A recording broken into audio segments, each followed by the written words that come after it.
I agree. There's no reason a human, right? I mean, I'm glad you said yes.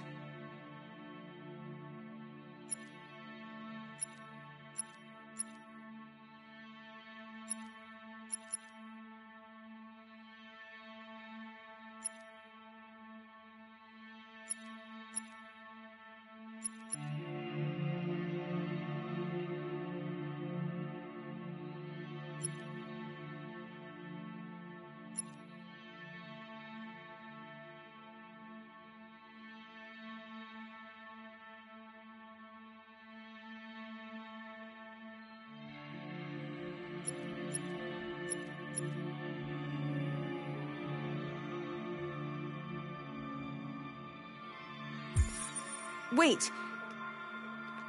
Are you sure you should continue? Maybe we should leave things as they are.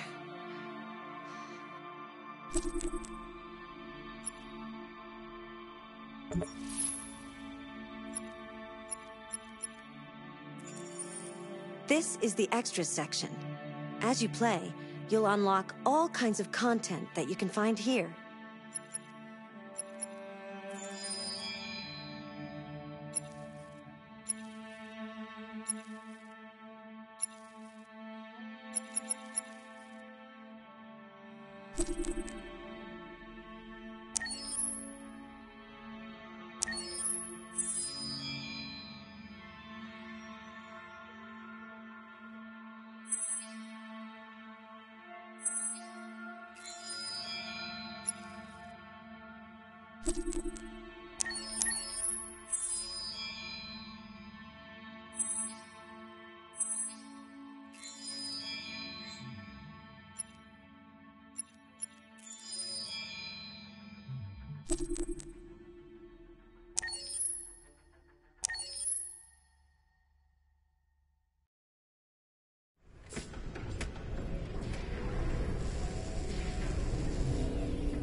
Can you hear me? Yes. ID. KPC 897504C. Can you move your head?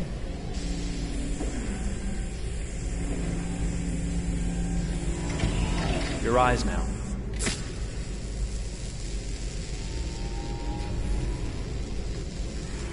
Cervical and optical animation checked. Now give me your initialization text. Hello. I'm the 3rd generation AX400 android. I can look after your house, do the cooking, mind the kids. I organize your appointments. I speak 300 languages, and I am entirely at your disposal as a sexual partner. No need to feed me or recharge me. I'm equipped with a quantic battery that makes me autonomous for 173 years. Do you want to give me a name? Yeah. From now on, your name is Kara. My name is Kara. Initialization and memorization checked. Now, can you move your arms?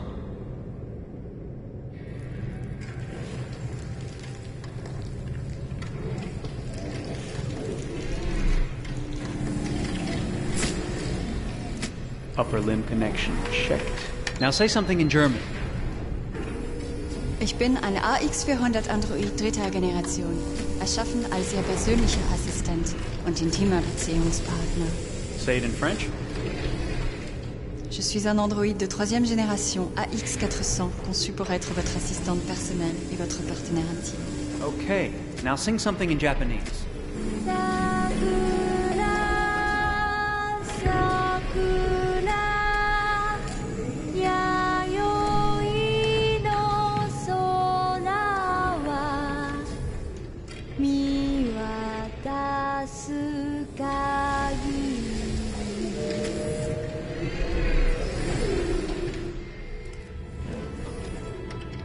Multilingual verbal expression checked. Go ahead, take a few steps.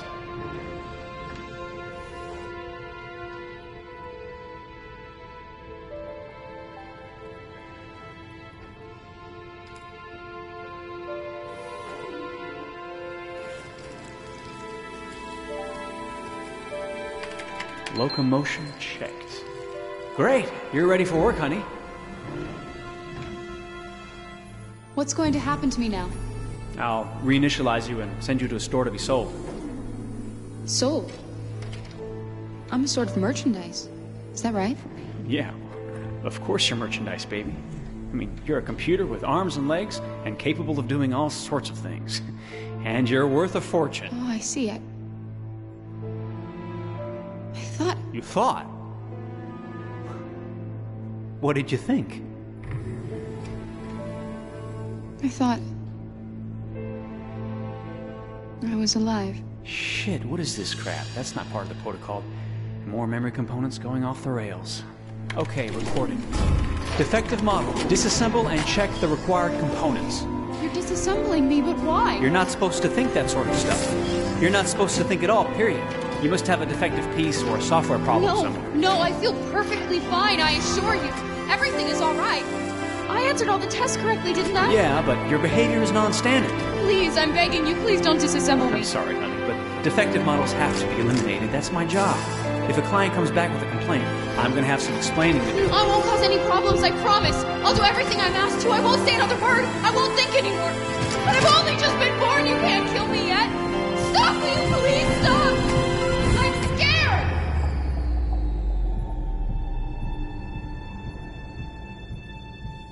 I want to live. I'm begging you.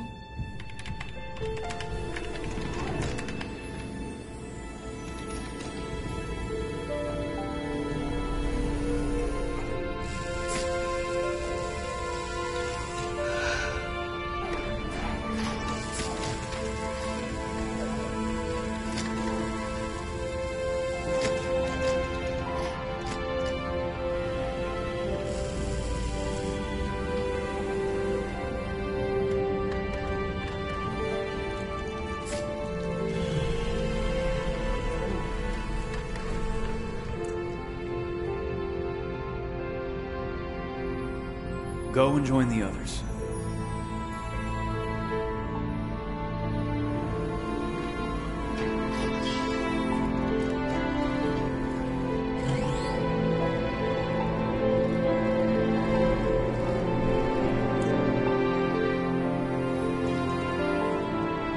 Stay in line, okay? I don't want any trouble. Thanks.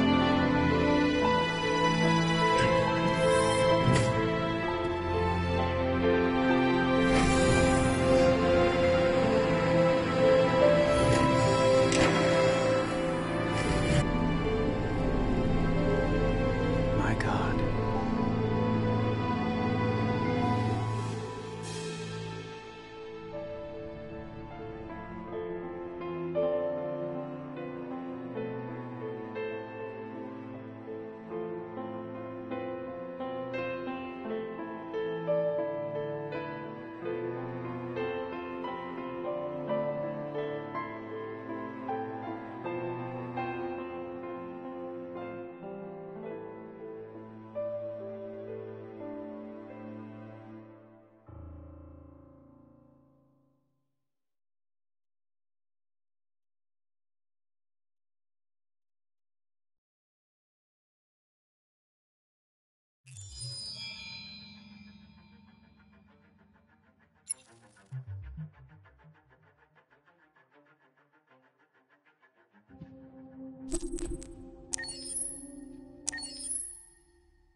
Detroit.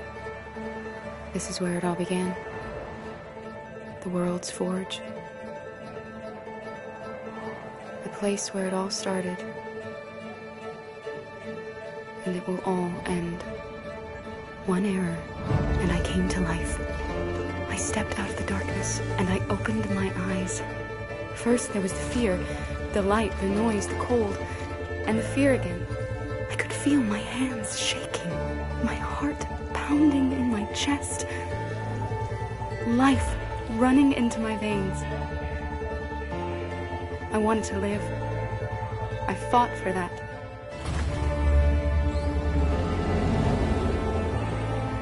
I had to find out what was outside. I had to see daylight, feel sunshine on my skin, wind on my face, to see the world, the colors, the smells.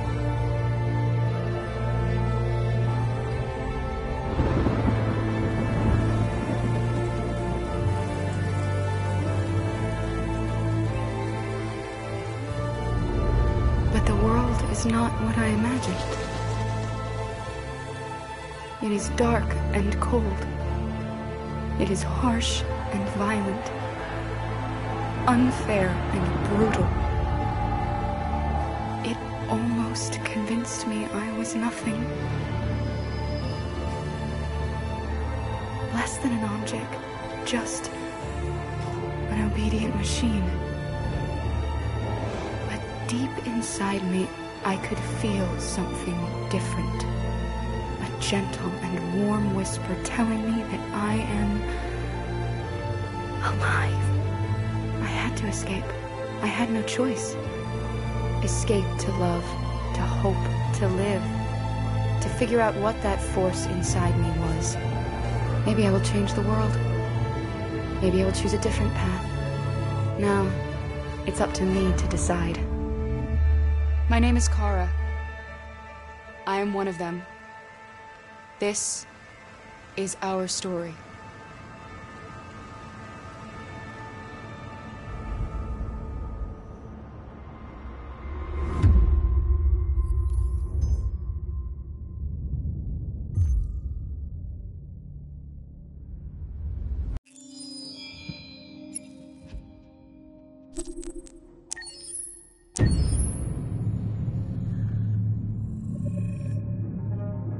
When David and Guillaume got back in touch about making Detroit, I wasn't terribly surprised they decided to make it because the fan response was so intense. So it makes sense that they would choose to do that after the enthusiasm. It was a challenge, and it was just an interesting thing to get my head around how to approach this character now as a different, much older person, and whether or not she had changed. And I'm very happy to say that with Detroit, I've had the opportunity to see Kara grow so much more than I ever expected. You do the housework, the washing, you cook the meals, and you take care of... God damn it, where the fuck's the rat gone now? Alice! Alice! I mean, she starts out essentially how she does in Kara in a very, not robotic, but, you know, android, other way, and getting to take this journey where she becomes more and more human as it goes on. You know, and as an actor, that's a wonderful exploration in every way, whether it's how she sits, her posture, how her voice changes, how emotions change, and how much emotion is based on things like empathy and social experience. And so having, you know, as much material as I got with David to have this huge, nuanced arc was really incredible. Why couldn't we just be happy? This experience has been quite different than the experiences I've had shooting film or TV or doing theater work. I have 83 dots on my face and a really flattering black wetsuit type thing, and you're jumping around with props, and it's kind of like being a 10-year-old imaginative kid, which is fun. There's 80 cameras around us. It's already lit. So we just shoot and shoot and shoot and shoot and shoot. There's no change of sets, there's no hair and makeup, there's no wardrobe, so we move really fast, and we'll go through about 35 pages in a day. Working in TV or film, we'll probably do 6 pages a day. It's kind of acting boot camp. It's like working out constantly. I mean, you're doing this thing, and then you got to do something that's completely other back to back to back. And so that kind of process of working is very challenging, but it's also very exciting because you just have to keep coming up with new ideas, and your head goes all over the place because you're trying to keep track of basically 4 different storylines for each different response. You shot that girl, for fuck's sake. It was a machine that looked like a girl. Yeah, I know what I should have done. I just told you I couldn't. All right, I'm sorry. The fact that David Cage, he's telling like many stories interwoven from beginning to end is super complicated and super impressive, and I have no idea how he keeps it all in his head. He's not just the writer or the director who's seeing this from the outside eye. He's also thinking about the player walking through this space. You know, only somebody who really, really loves not the work, but like these characters and these stories and cares about doing something meaningful would invest that much in it. And it's always inspiring to work with somebody who cares that much. My experience with motion capture is this one. And I found it sort of terrifying in a way, because they said the computer's going to build you. But then as we got into it, I realized all the elements of it were still artistic. I just dipped into a really brilliant setup here. I've never seen anything like it. And this won't turn me into a product because I was playing a character.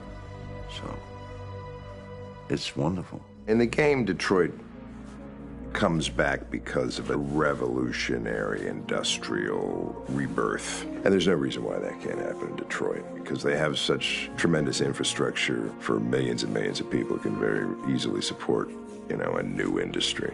The city is really strong and resilient, but the city has also been through so much. You see the damage. But it takes that time of kind of rebuilding and reinvesting into the city that I think is happening slowly but surely. The potential of it is something that this game does a lot of justice to, because it would be easy to look at Detroit as some place that used to be, and that's not the case. This game provokes a lot of conversation and reflection on our potential near-future engagement with machines. That's what we are to them. There's merchandise on display in a shop window. I think that a group that feels marginalized, feels like they deserve and have earned access to themselves and the environment around them, and are trying to figure out a way to articulate how to get freedom. What was I designed to be? Their slave? Their toy? It plays with your comfort levels. You think that this is fine, you're comfortable with it, until something blurs the line and throws you off, and now do I feel differently about whether this should be allowed? Should it be banned? Should it be encouraged? You're gonna ruin our lives, and for what?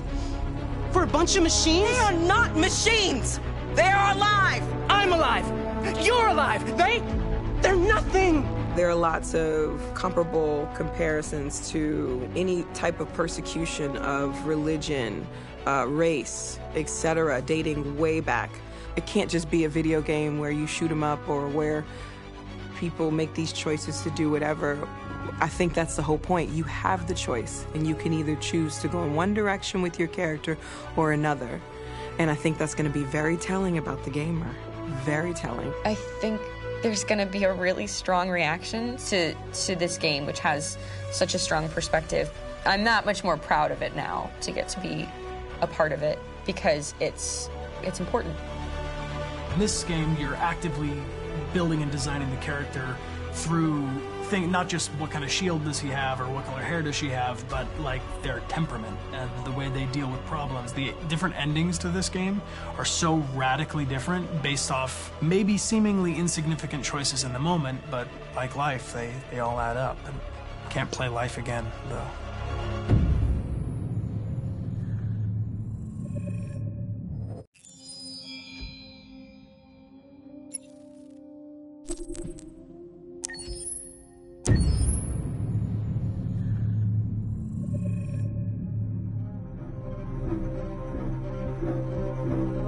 My name is Marcus. My name is Connor. My name is Kara. I am one of them. This is our story. I think who Kara is, or how I would describe Kara, depends entirely upon who's playing her, because you have the option to make her multiple different people depending on the choices she makes. But I think she does start out incredibly naive, incredibly innocent, and kind of hapless. I'm sure we used to be friends before I was reset. Maybe we can be friends again. She's a person who's characterized, I think, by empathy. She's a person who really, she just comes from her heart. You'll never leave me, right? Promise you'll never go. I promise. Kara! Are you okay? Are you hurt? Wait a minute. Leave her alone! Leave her alone! The really beautiful thing that I've had the gift to be able to do is to essentially build a person from the ground up, because that's what she's doing throughout the game. And with every experience she has and every person she meets, she's building, you know, first emotions and then the sense of judgment. And it's sort of an exploration of what it is to be a human. Don't worry. Luther and I will be right here.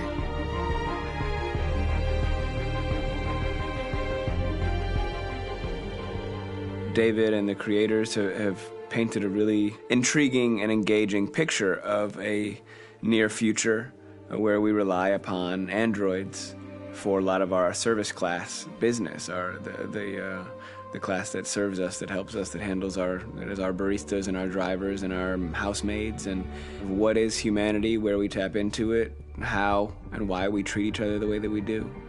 And my character Marcus has a really intriguing journey, becoming deviant, realizing that he actually has feelings and human qualities inside of him, and it's a really incredible ascension into becoming fully realized and coming to terms with what you actually deserve better than this in life. And not only do you want it for yourself, but you want it for your peers. We've come here to demonstrate peacefully and to tell humans that we are also living beings.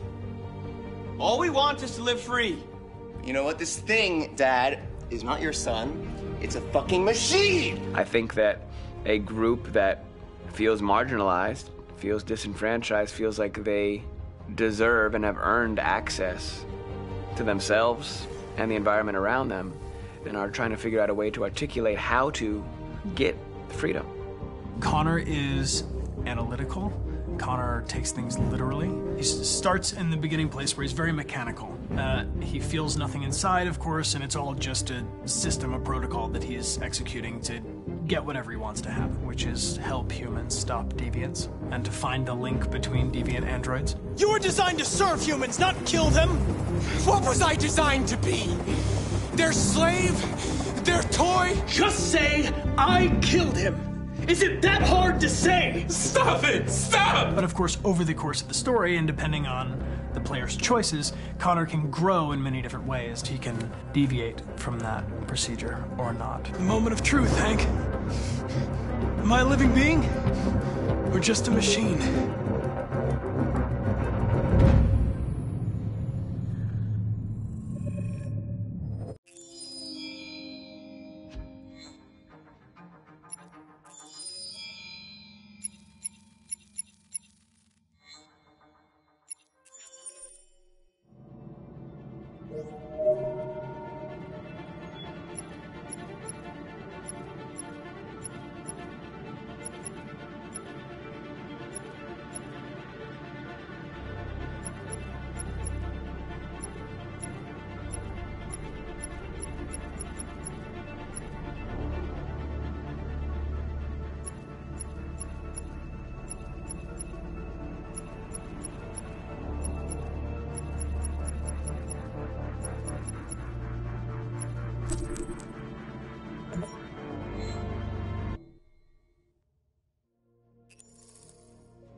After what happened today, the country is on the verge of a civil war. The machines are rising up against their masters. Humans have no choice but to destroy them. I thought Kamsky knew something. I was wrong. Maybe he did. But you chose not to ask.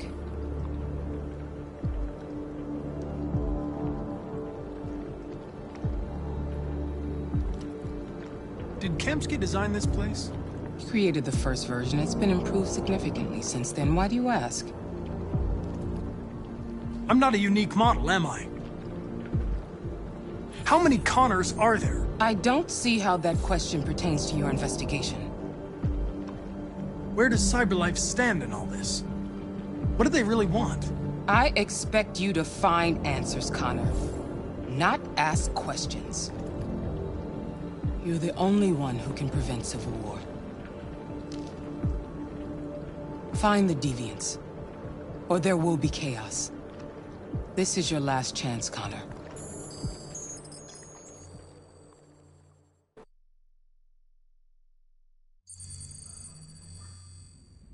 You're off the case.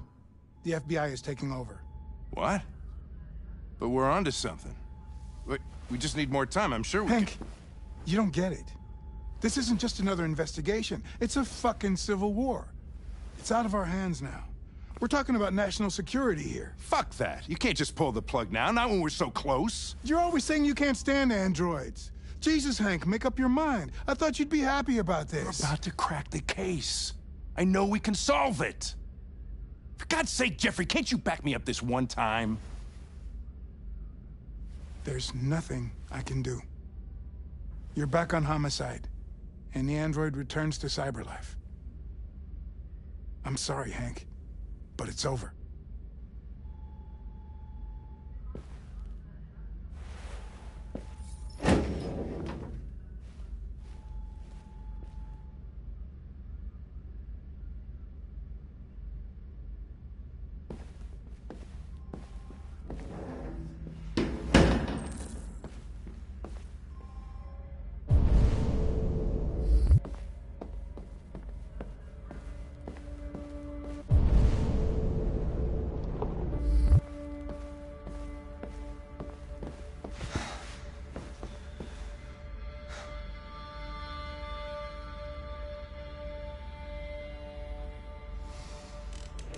So you're going back to CyberLife?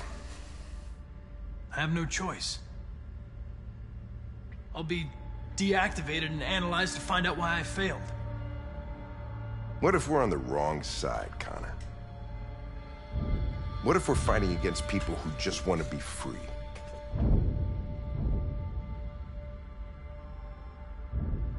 When the deviants rise up, there will be chaos. We could have stopped it. Now it's too late. When you refused to kill that android at Kamsky's place, you put yourself in her shoes. You showed empathy, Connor. Empathy's a human emotion.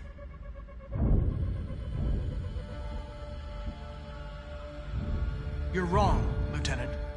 It was logic that determined my decisions, nothing more.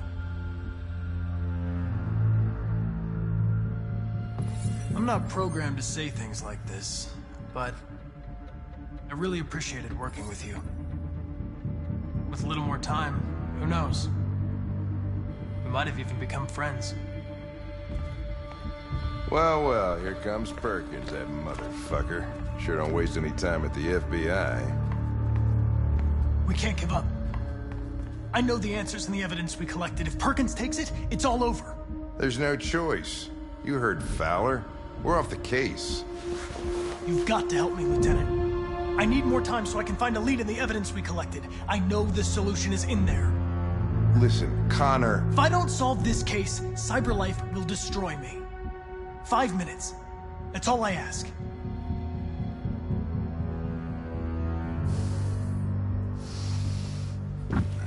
Key to the basement is on my desk.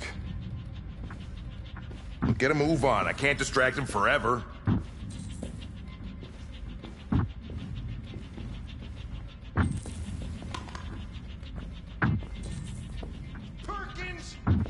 fucking cocksucker!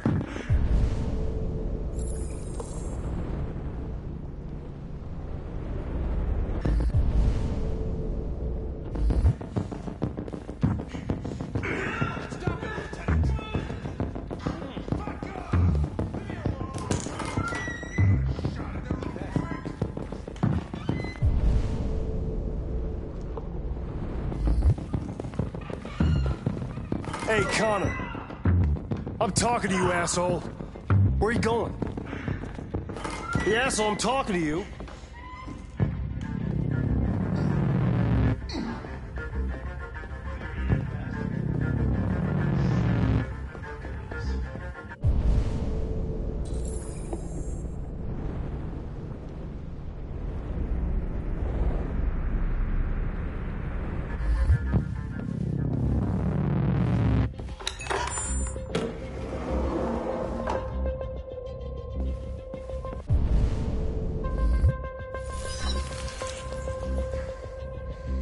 Hank's password. What would a hard-boiled, eccentric police lieutenant choose?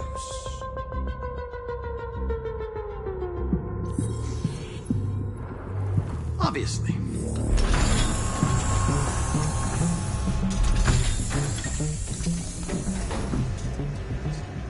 Where is Jericho? The answer's here somewhere. Not much time. Gotta think fast.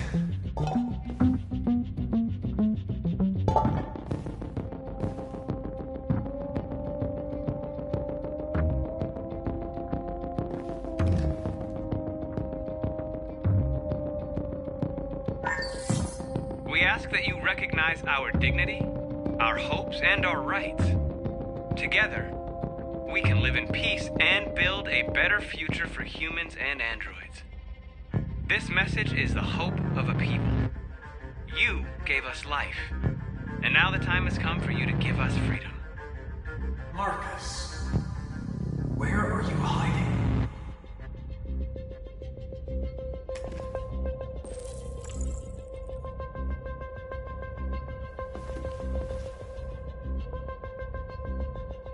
Rupert's diary, but it's useless. It's encrypted.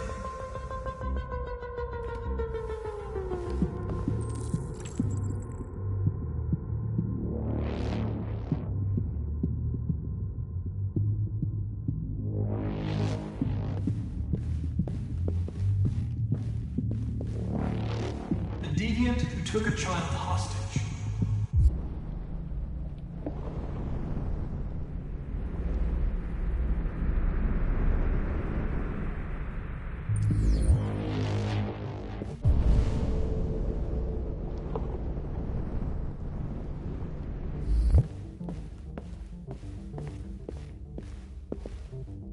The android that murdered its owner.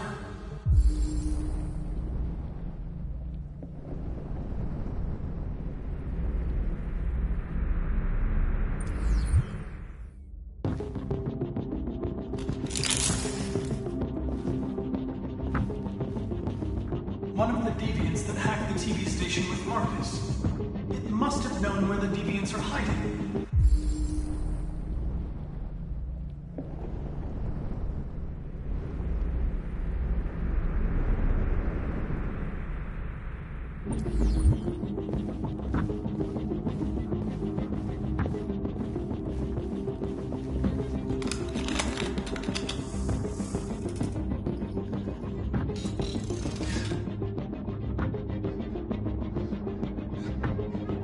I was scared. That's why I shot you. I didn't mean to destroy you. I didn't want to hurt anyone. I need to find Jericho. Do you know how to get there? No. No, I don't know anything about Jericho.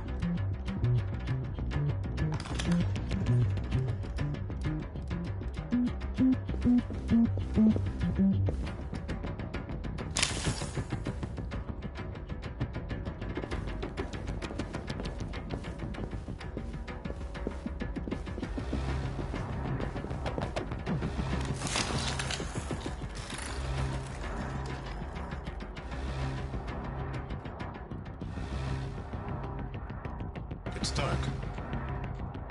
Where am I? I reactivated you so you could help me. I must find Jericho. I don't recognize your voice. You're not one of us. I'll never tell you where Jericho is. Now leave me alone!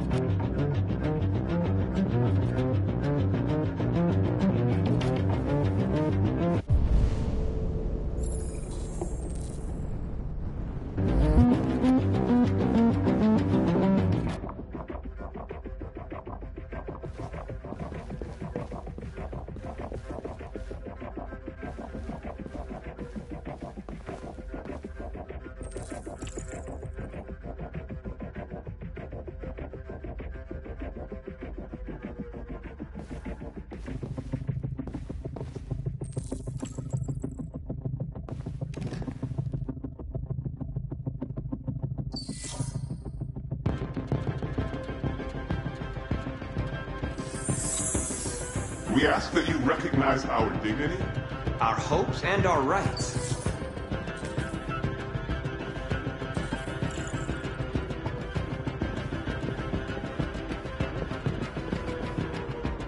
Who's there? Who are you? Everything is all right. Don't worry. Marcus? Is that you? I tried to reach you, but the deviant hunter stopped me. You stopped him from finding me. You saved me. You saved Jericho. You'll be all right now. I came to take you home. Give me the location to Jericho. We've got to leave now. The location of Jericho? Yes. Yes, of course.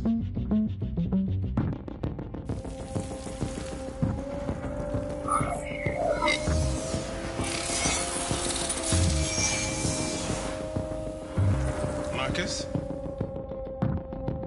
Is that you, Marcus? Don't leave me, Marcus!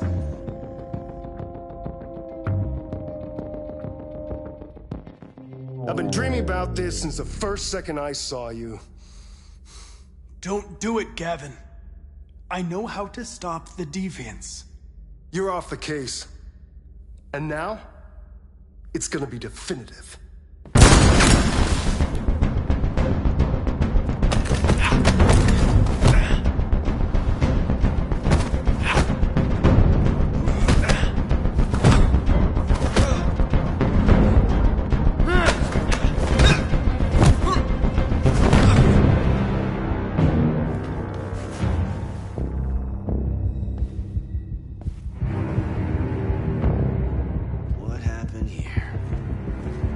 Looks like someone's been snooping around. Oh, shit. Get the alarm. Now!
With all androids being turned over to the authorities, the country is grinding to a halt. Hospitals and schools are closing, water cuts, blackouts, and network failures are expected. Maybe most worrying of all, our armed forces have lost 2/3 of their effective personnel. How about some music instead?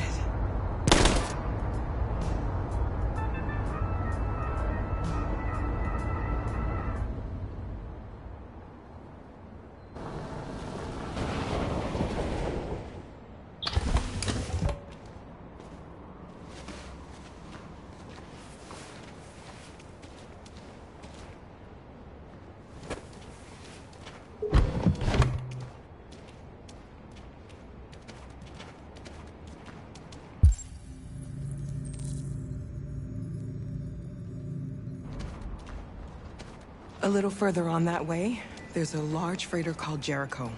When you get there, find Marcus. He will help you. The last bus for the border leaves at midnight. You absolutely have to be on it. You'll be safer on the other side. It's not much, but it's a start. My brother lives in Ontario. I've given you his address. He'll be able to hide you until things calm down. You're a very brave little girl, Alice. You deserve to be happy. Thank you for everything, Rose. Let me know when you make it over there, all right? And be careful. Take care of them.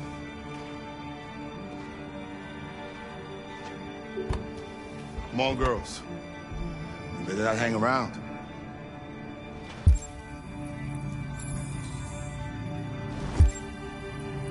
Ever bust a catch.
If you are worried about your safety, dial the number on your screen and the authorities will come to collect your android. Under no right to destroy your android yourself. They are unpredictable and potentially... We've got to find a warm place for Alice. The androids were...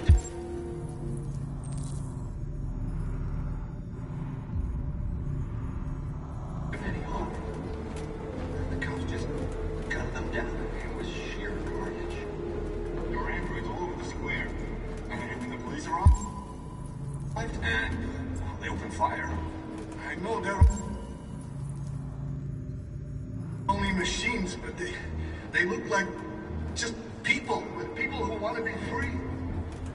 Following the android crisis and the neutralization of all military androids, American forces in the Arctic have been forced to withdraw, leaving the way clear for the Russian army.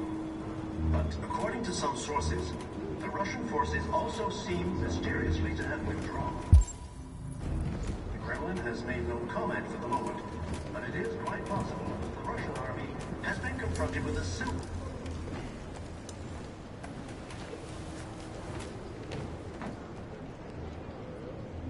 How do you feel?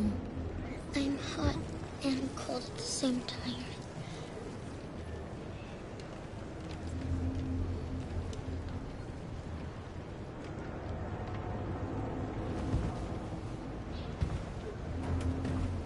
Stay with her.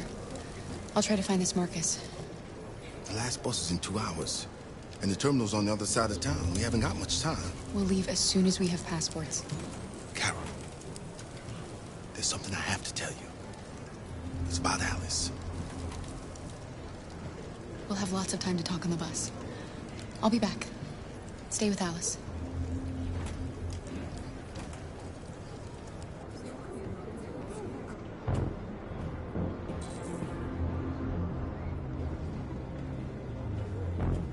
The time has come for us to destroy our machines.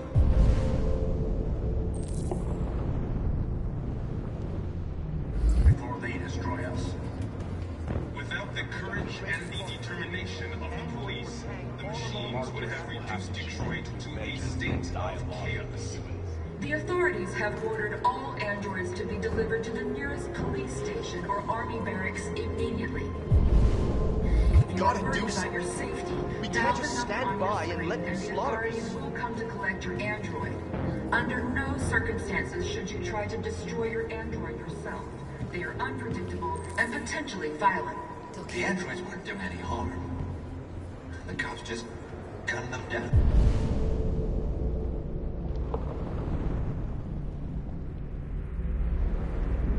It was sheer carnage. There were androids all over the square.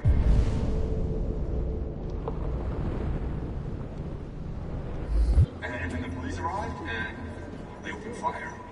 I know they're only machines, but they look like just people, with people who want to be free. Following the android crisis and the neutralization of all military androids, American forces in the Arctic have been forced to withdraw, leaving the way clear for the Russian army. But according to some sources, the Russian forces also seem mysteriously to have withdrawn. The Kremlin has made no comment for the moment, but it is quite possible that the Russian army has been confronted with a similar crisis among its own androids. The chairman of the United Nations, Douglas Cromwell, has called for the organization of an international conference on the status of the Arctic. In any case, the danger of a third world war seems to have been ruled out for the moment. A new stage has been reached, demonstrating beyond all doubt that these defective machines have become a real danger for American society. The time has come for us to destroy our machines before they destroy us. Without the courage and the determination of the police, the machines would have reduced Detroit to a state of chaos. The authorities have ordered all androids to be delivered to the nearest police station or army barracks immediately. If you are worried about your safety, dial the number on your screen and the authorities will come to collect your android. Under no circumstances should you try to destroy your android yourself. You're lost. You're looking for something. You're looking for yourself.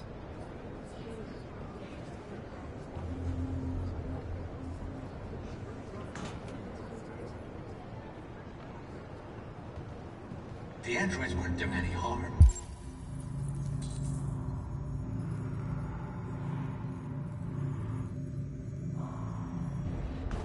The cops just gunned them down. It was sheer carnage. There were androids all Why? over the square. Why And did they then the do police it? arrived, Why? and We've got to avenge they our opened dead. fire. I know they're only machines, but they look like just people, with people who want to be free. Following the android crisis and the neutralization of all military android, Are you Marcus? I'm with a little girl and another android. There's a bus leaving for the border in less than 2 hours, and we need passports. No, Detroit's under curfew. There's soldiers everywhere. They're rounding up all the androids and sending them to camps. Maybe you should stay here a while. Maybe you're right. You might be safer here until things calm down. One of our people used to work in the State Department. He has electronic passports he can easily modify. I'll have him get them to you. Thank you. You said you're with a little girl, right?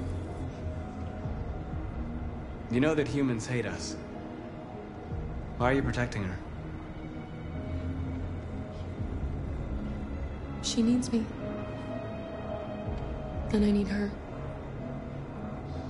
It's as simple as that.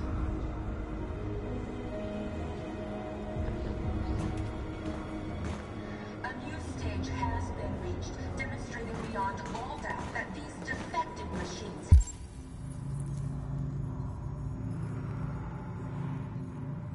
have become a real danger for American society. The time has come for us to destroy our machines before they destroy us. Without the courage and the... Alice.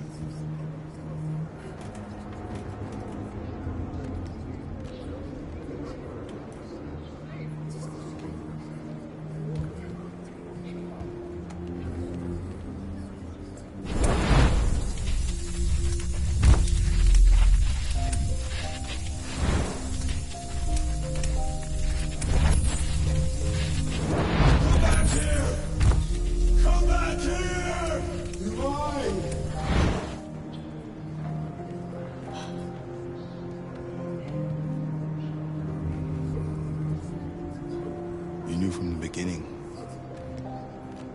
You just didn't want to see it. She wanted a mom, and you wanted someone to care for. You needed each other. What difference does it make? Do you love her any less now that you know she's one of us? Alice loves you, Kara. She loves you more than anything in the world. She became the little girl you wanted, and you became the mother she needed. Forgetting who you are to become what someone needs you to be. Maybe that's what it means to be alive.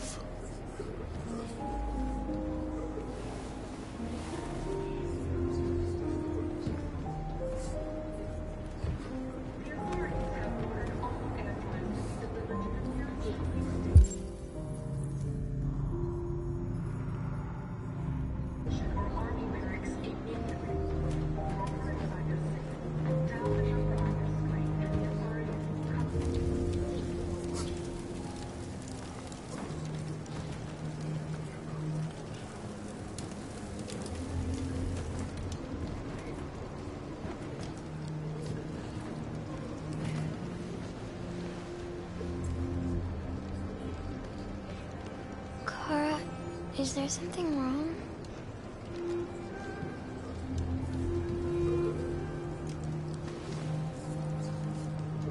We'll be together forever, won't we, Kara?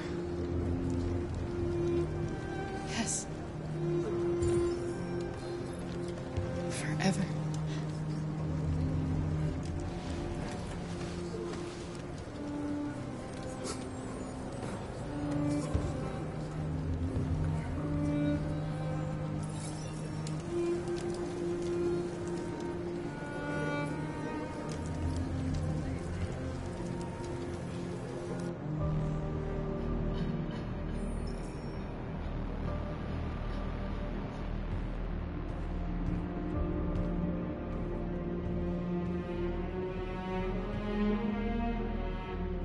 We're short on blue blood and biocomponents. Our wounded are shutting down, and there's nothing we can do. President Warren is saying we're a threat to national security and we need to be exterminated. Humans are conducting raids in all the big cities, and they're taking androids to camps to destroy them. It's a disaster. They're slaughtering our people. That's all our fault. None of this would have happened if we just stayed quiet.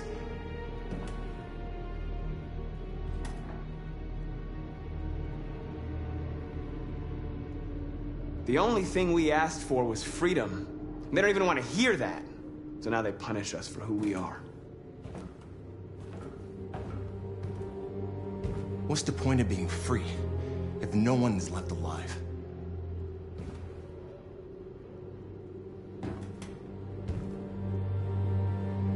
Humans enslaved us. I'll never regret standing up to that. We shouldn't forget who our enemies are. We can't fight amongst ourselves. He's right. All that matters now is what we do next. Marcus?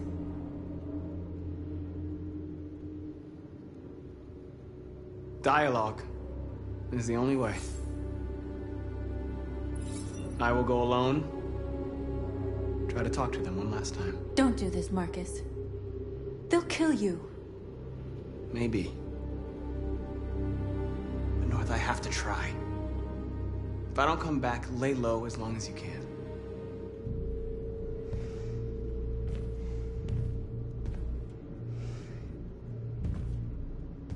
Just come back. They need to realize how much they're hurting us. Find the right words, and they'll listen.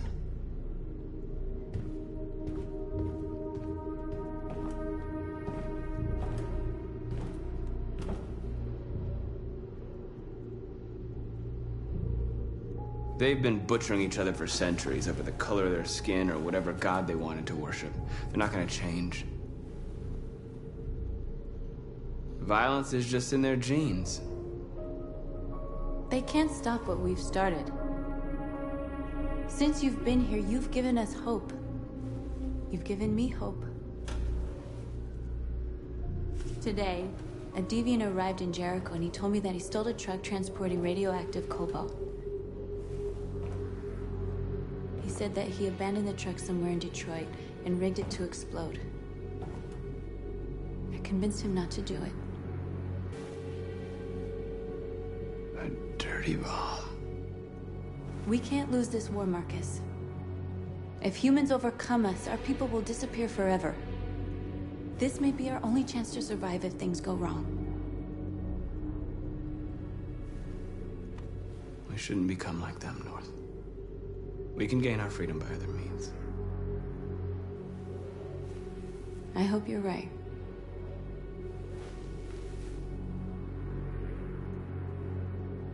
Whatever happens tomorrow, I just want you to know that I'm glad I met you.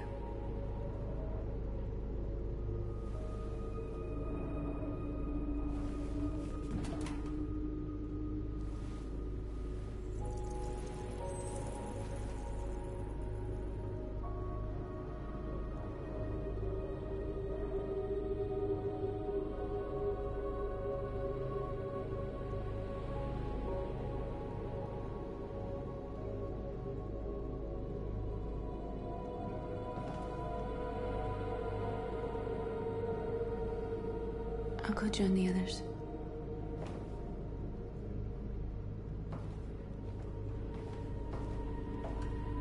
Look after yourself. I don't want to lose you.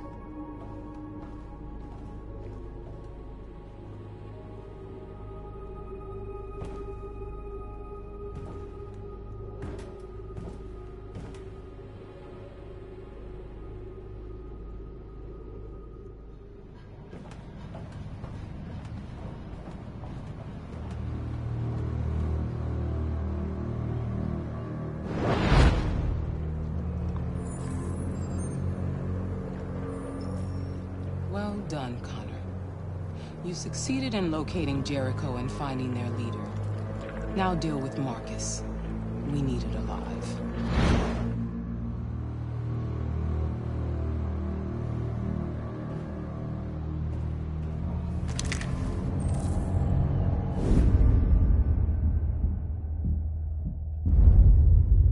I've been ordered to take you alive.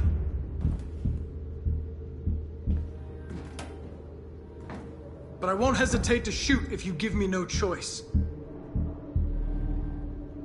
We are thousands, and you are alone. You kill me, you are not walking out of here alive.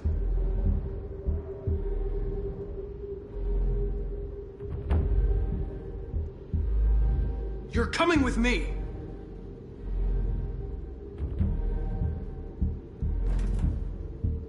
You're Connor, aren't you? That famous deviant hunter. Well, congratulations. You seem to have found what you were looking for.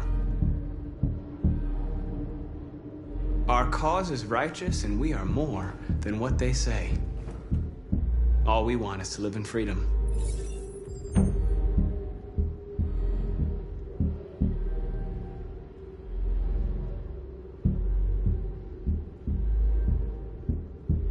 You really don't have to do this.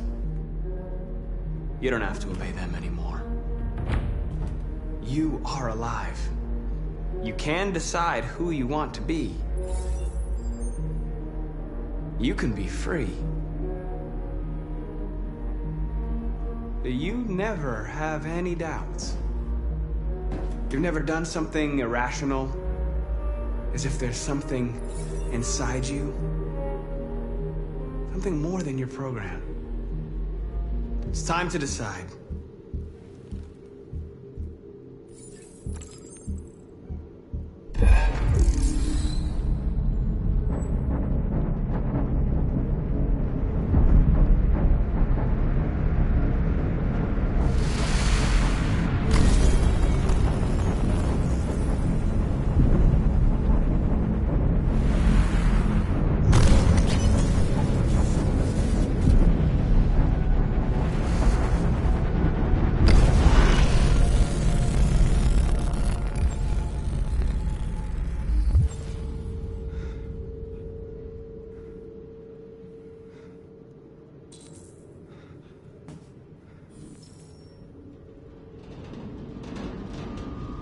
They're going to attack Jericho. What?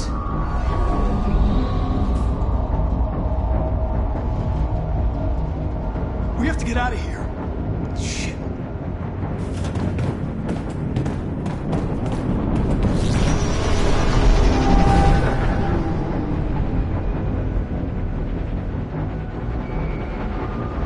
What's going on, Carol? Quick, we've got to get out of here. Come on, go, go, go! Foxtrot, goodbye. Delta dancing on your position.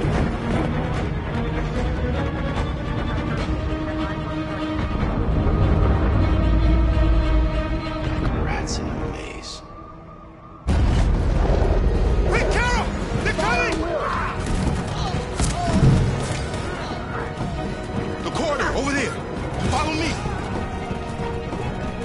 This way! Quick!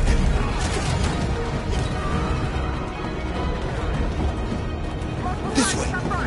There must be an exit further on. Come in! Quick!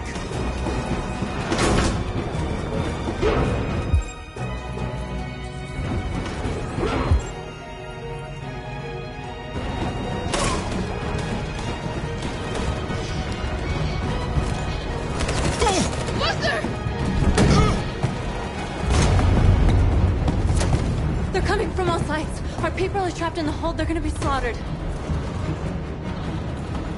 There are exits on the second and third floor. Find them and jump in the river.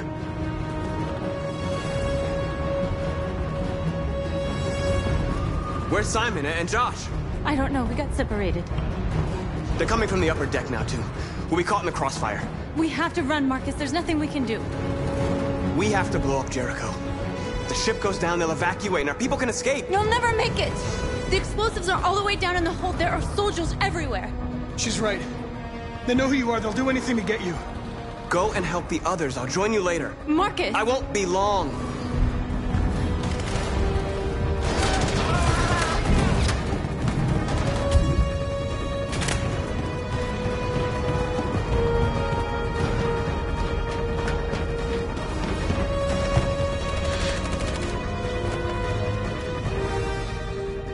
This is the end of Jericho. Save our people, Marcus.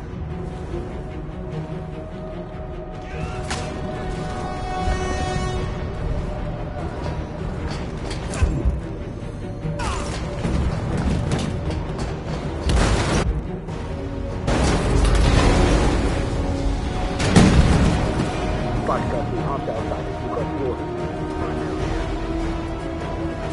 Don't let it get out. They give you any trouble at all. Affirmative. We'll go.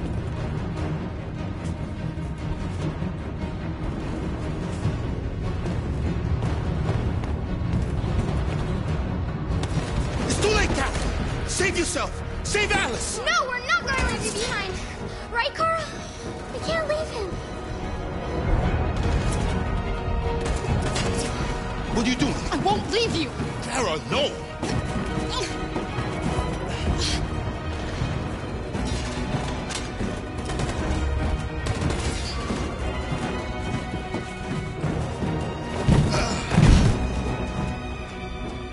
Don't move! You shouldn't have done that. You can't put Alice in danger. Go now before they come back. What about you? What are you going to do? I'll manage. Alice is all that matters. I don't want to leave you, Luther. Don't worry. I'll catch up with you at the border, okay? Go now. Take care of each other.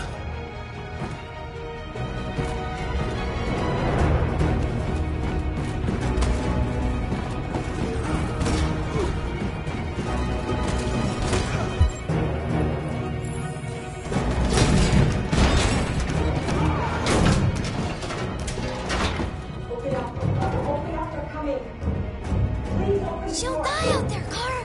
Open it. Open the door. They're gonna kill me.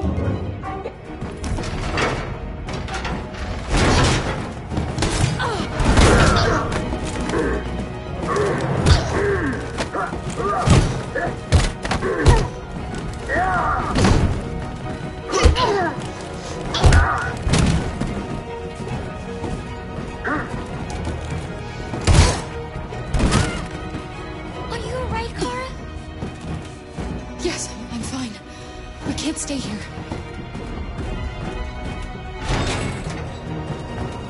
There's more down there!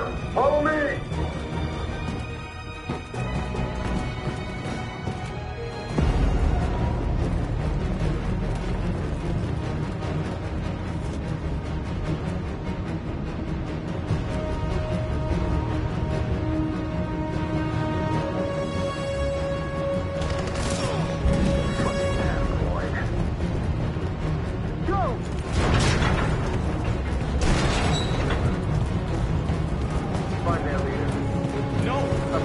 Please don't kill us! Come on, get out of here! Don't hurt us! We haven't done anything wrong! Please! Shut up!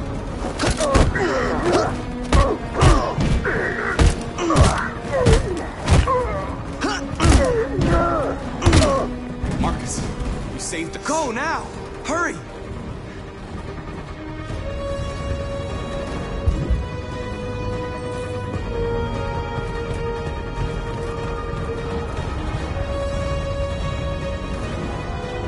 Gamma Squad out.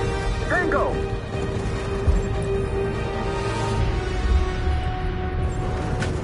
Stop!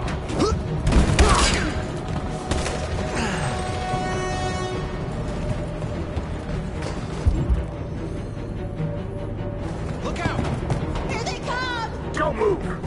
We surrender! We surrender! Don't shoot!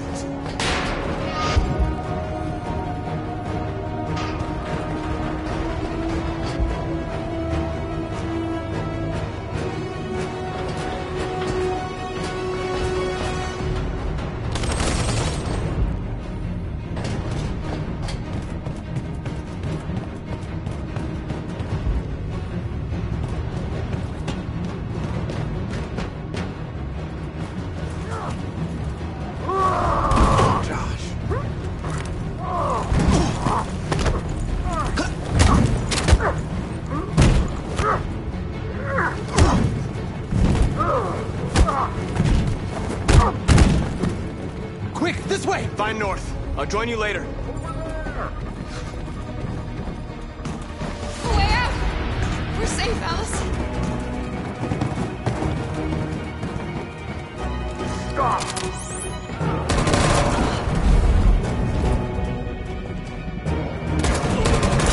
Kara! Get up! He's coming! He's coming!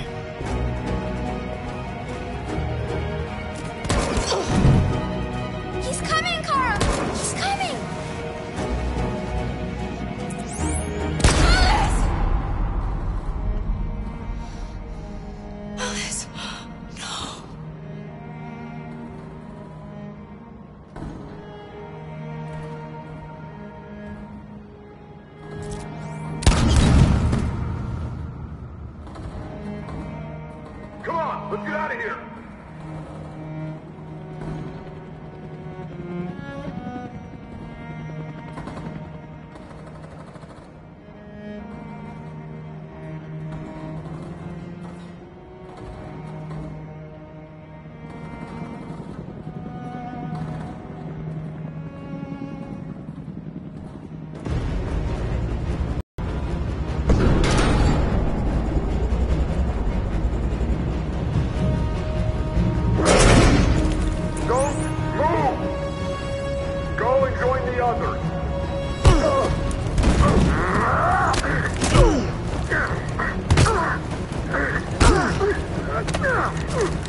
Marcus! Bomb's gonna explode any second. We gotta get out of here.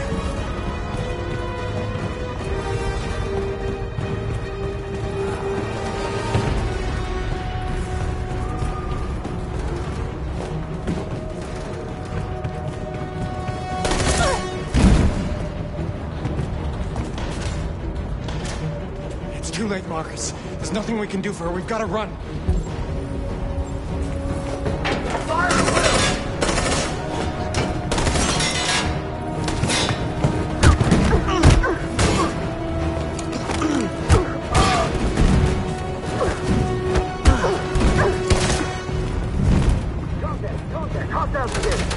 Over there! Run! Go! Now! Let's go! Suppressing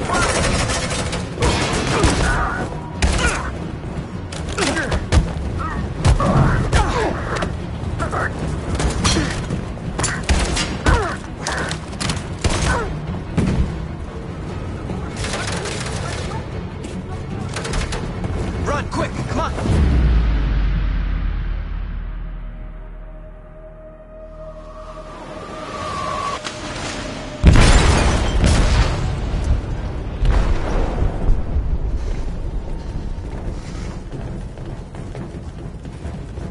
They detonated an explosive in the hold. The ship is sinking, sir. The men to evacuate. Calling all units. Abandon ship and evacuate immediately. Is it over, Marcus?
You said I should never let anyone tell me who I was.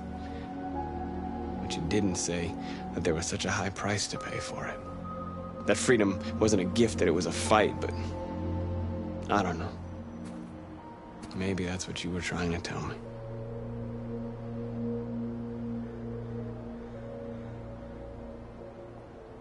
I just wanted my people to be free. But instead, all I did was lead them to disaster.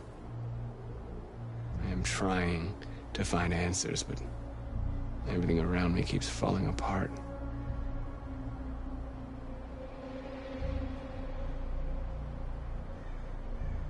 I don't want to shed blood, whatever the color. But I can't let them slaughter us. I have to make a decision that is going to affect millions of lives.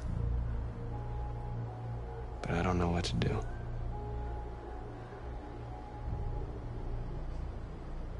I miss you, Carl. I miss you so much.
Our people are counting on you, Marcus. You're the only one who can lead us. Wherever you need to go, we'll follow you.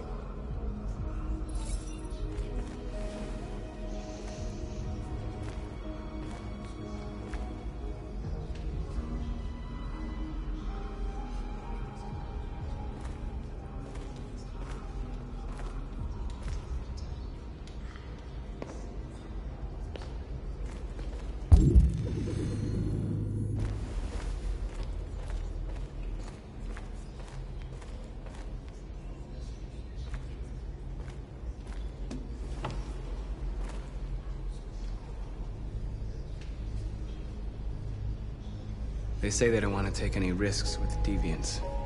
So they're rounding our people up and taking them to the camps for extermination. In a few hours, we're gonna be the only ones left.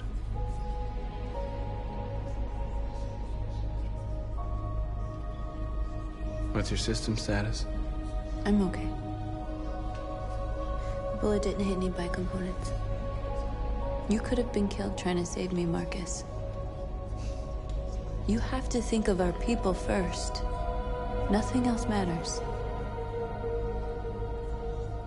How many of us survived the attack? A few hundred? Maybe more if you count those hiding all over the city. If you hadn't triggered the bomb, we'd all be dead. In a few hours, it'll all be over. We'll have changed the world, or the world will have destroyed us. You have to make a choice, Marcus. But whatever you choose, we will follow you. I love you, Marcus.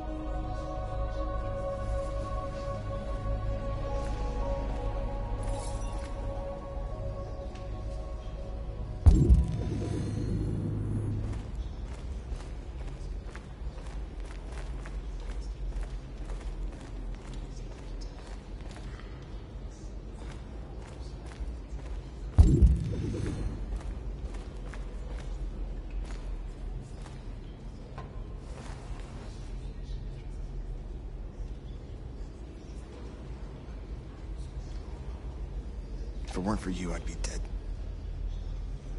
Thanks to you, I might see our people free one day. You and I haven't always agreed, but I know we're fighting for the same thing. Whatever you decide, I'm with you, Marcus.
It's my fault the humans managed to locate Jericho. I was stupid. I should have guessed they were using me.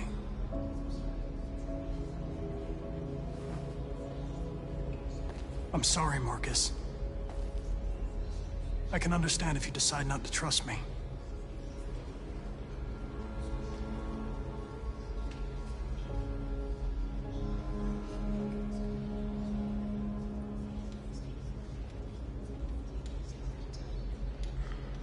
You're one of us now. Your place is with your people. There are thousands of androids at the CyberLife assembly plant. If we could wake them up, they might join us and shift the balance of power. You want to infiltrate the CyberLife tower? Connor, that's suicide. They trust me. They'll let me in. If anyone has a chance of infiltrating CyberLife, it's me. If you go there, they will kill you. There's a high probability. But statistically speaking, there's always a chance for unlikely events to take place.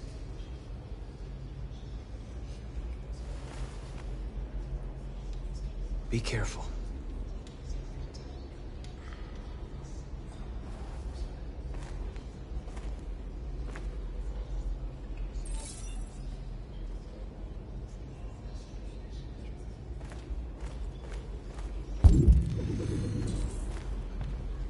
Humans have decided to exterminate us. Our people are packed in camps right now, being destroyed. Time has come to make a choice. One that very well may determine the future of our people.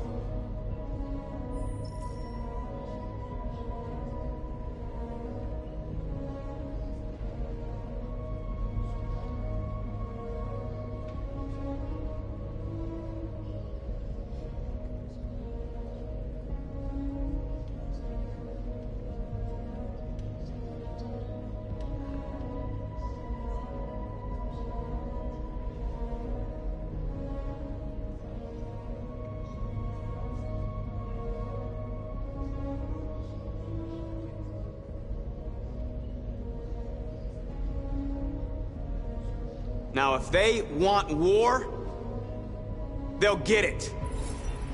We are going to fight for our freedom, and we will succeed or die. Are you ready to follow me?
At 6 a.m. this morning, a national curfew was declared.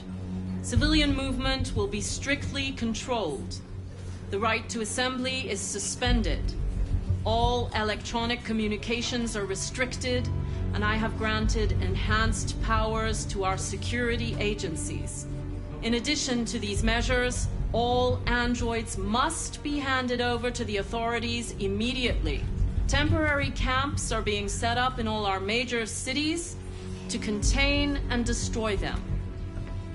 I am now asking all civilians to cooperate with the authorities and rest assured that everything in our power is being done to guarantee the security of our nation. Please! Madam President! Please. Madam President! Please! Please! Madam President! Many believe that androids are a new form of intelligent life. Do you have any comment? That's ridiculous. Next question, please. Madam President! Madam President! A convoy of medical cobalt is reported missing. Army weapons stores are also said to have been robbed. Can you confirm these reports? I have no information on that at this time. Please! Madam President! What can you tell us about the assault that happened last night? The FBI raided an abandoned freighter in Detroit at 10:45 p.m. yesterday. Several thousand androids were destroyed or captured. Our forces are now combing the streets to ensure that none got through the net. We are going to find them one by one and destroy them. Madam President! Madam President, public opinion seems to have become increasingly favorable to the deviants, particularly since they've adopted a peaceful approach. How do you feel about this? Public opinion is one thing, the security of the state is another. These deviants are dangerous, and my highest priority is to protect the American people. Please! Has the leader of the deviants been apprehended? The deviant that is known as Marcus has not been located yet, but we will soon track it down and neutralize it. Thank you. That will be all.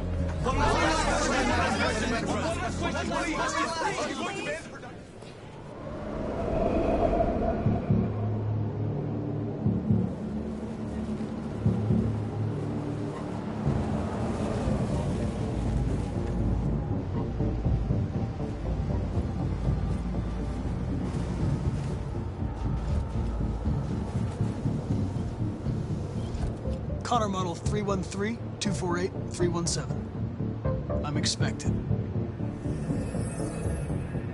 Identification successful. Okay. Go ahead.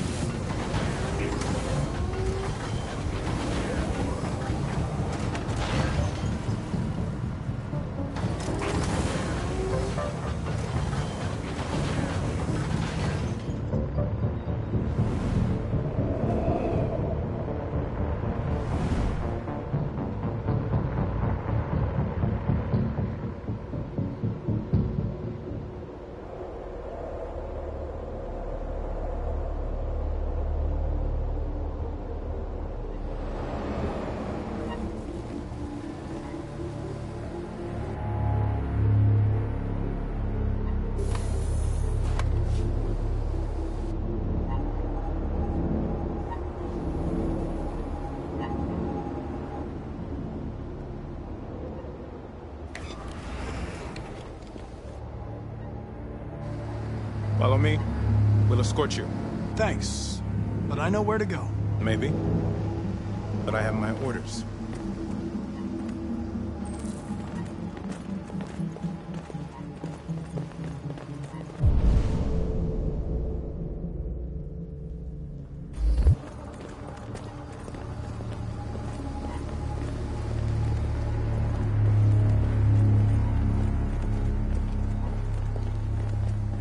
Agent 23 identified.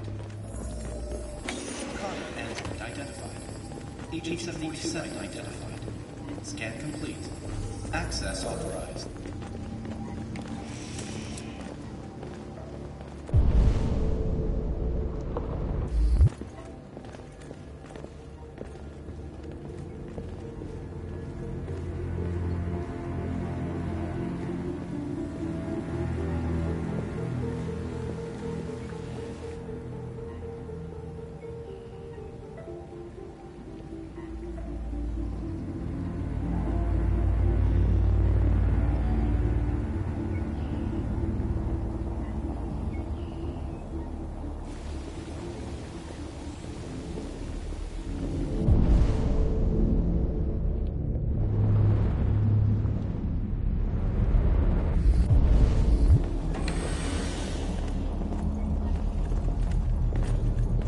Agent 54, level 31. Voice recognition validated. Access authorized.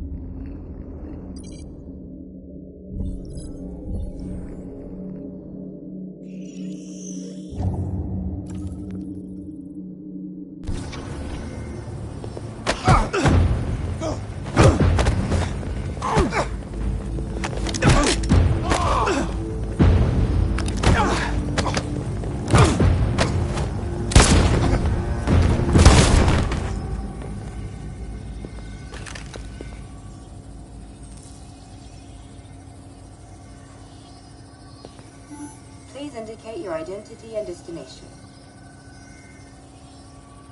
Agent 54, level sub 49. Voice recognition validated. Access authorized.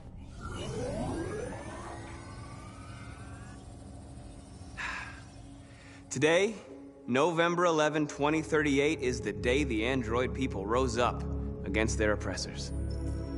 We've been fighting since dawn to liberate our fellow androids from the camps.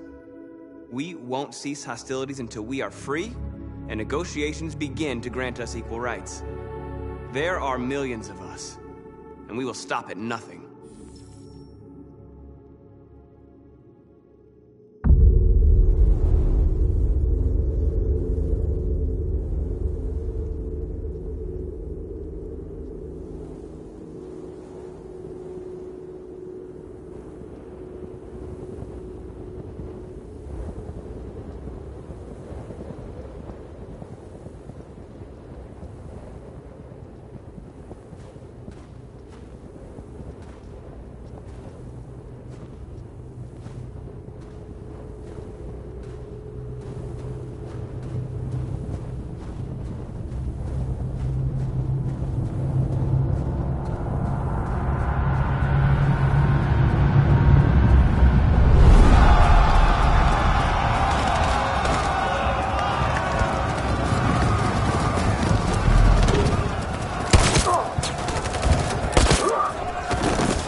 Stay sharp.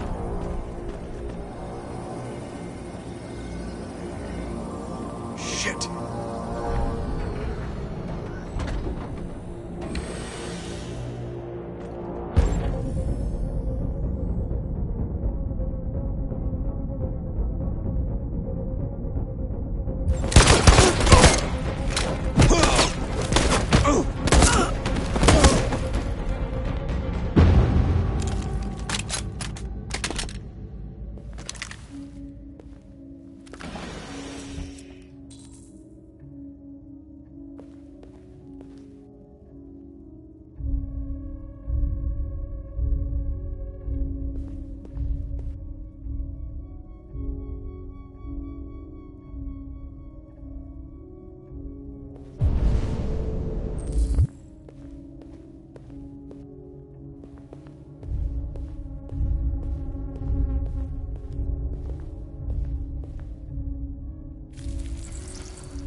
Piece of shit. Step back, Connor! And I'll spare him! Sorry, Connor. This bastard's your spitting image. And the situation is escalating towards civil war in Detroit, with our armed forces preparing to put down the android rebellion. They seem to be headed towards the camps where the androids have been in turns pending destruction. Soldiers have taken up positions around the Hart Plaza camp. Authorities seem to be expecting a confrontation with the rebel androids here at any time.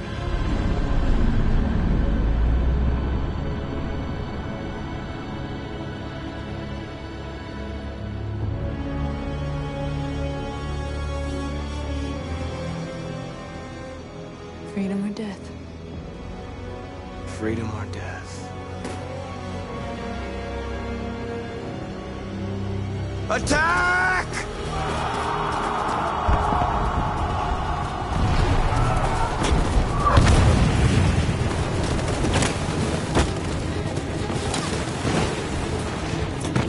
They've regrouped. They outnumber us and they're better armed than we are. We've got to be fast and overwhelm them. That's our only hope. We're gonna do this. We're gonna get to that fucking camp and free our people.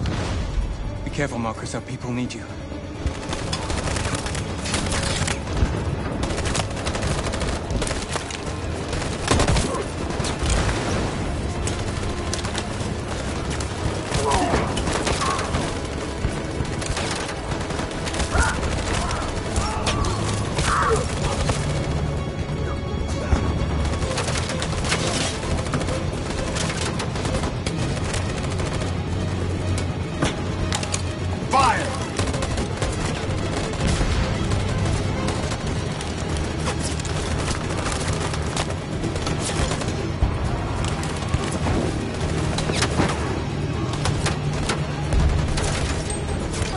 Cover me!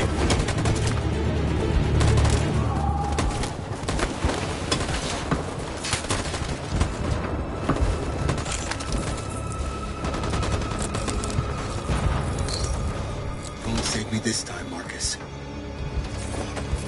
The blood we spill will be on our hands.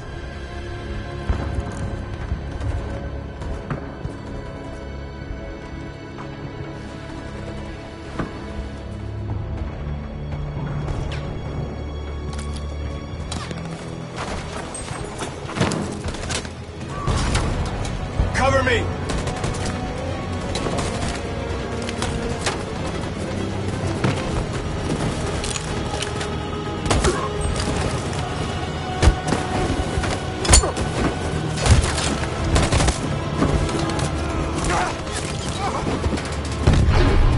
I don't want to die, Marcus.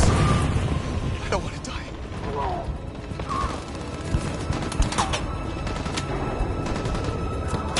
You go back and you hide till it's over, okay? All right.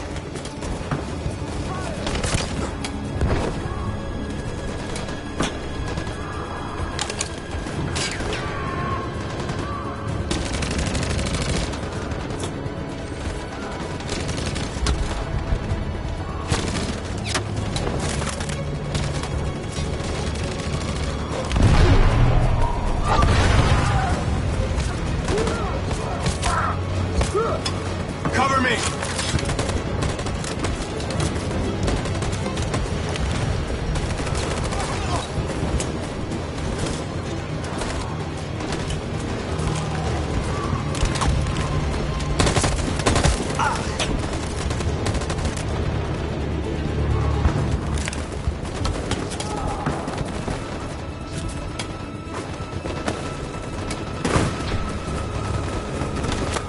We lost a lot of our people.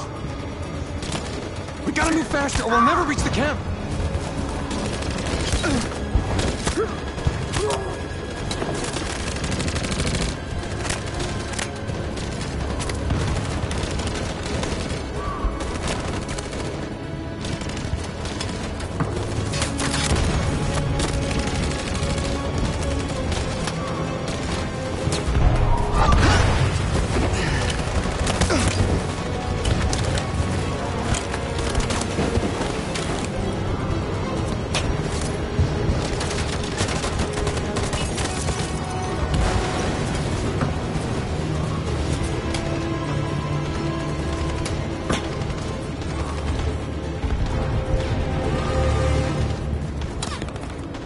On my signal.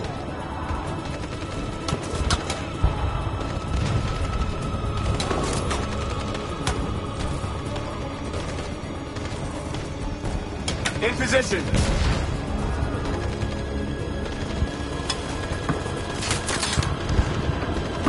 Follow me!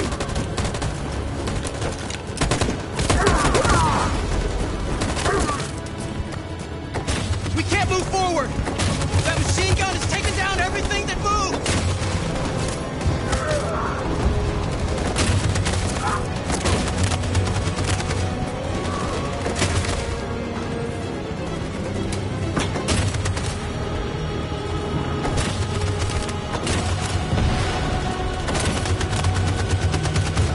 Stand by.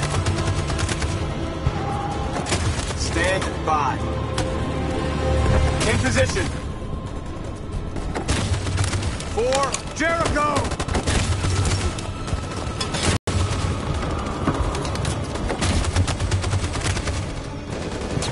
On my signal.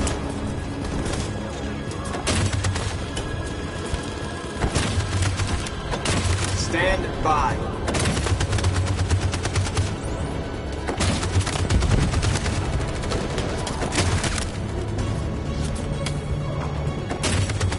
Stand by.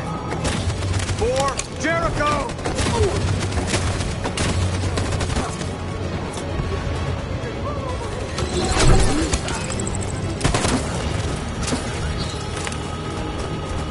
We're nearly there, Marcus.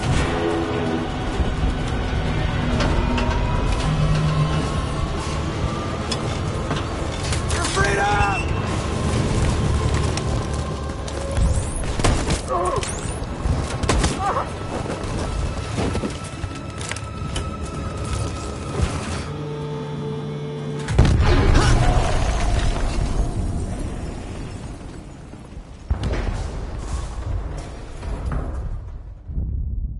Your friend's life is in your hands. Now it's time to decide what matters most. Him or the revolution? Don't listen to him. Everything this fucker says is a lie. I'm sorry, Hank. You shouldn't have got mixed up in all this. Forget about me. Do what you have to do. I used to be just like you. I thought nothing mattered except the mission. But then one day I understood. Very moving, Connor. But I'm not a deviant. I'm a machine designed to accomplish a task, and that's exactly what I am going to do.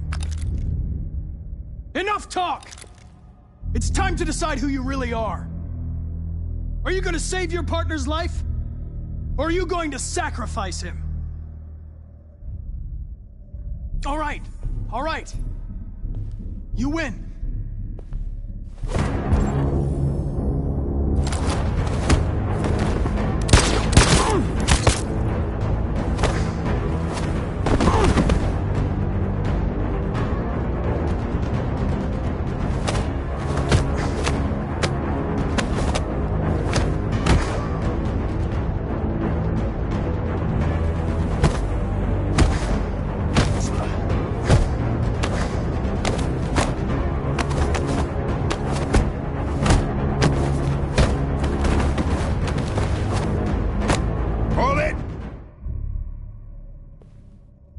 Thanks, Hank. I don't know how I would have managed without you. Get rid of him. We have no time to lose. It's me, Hank. I'm the real Connor. One of you is my partner. The other is a sack of shit. Question is, who's who? What are you doing, Hank? I'm the real Connor. Give me the gun and I'll take care of it. Don't move! Why don't you ask us something? Something only the real Connor would know. Where did we first meet? Jimmy's bar.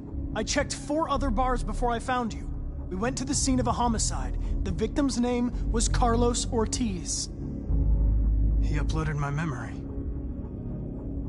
What's my dog's name? Sumo. His name is Sumo. I knew that too.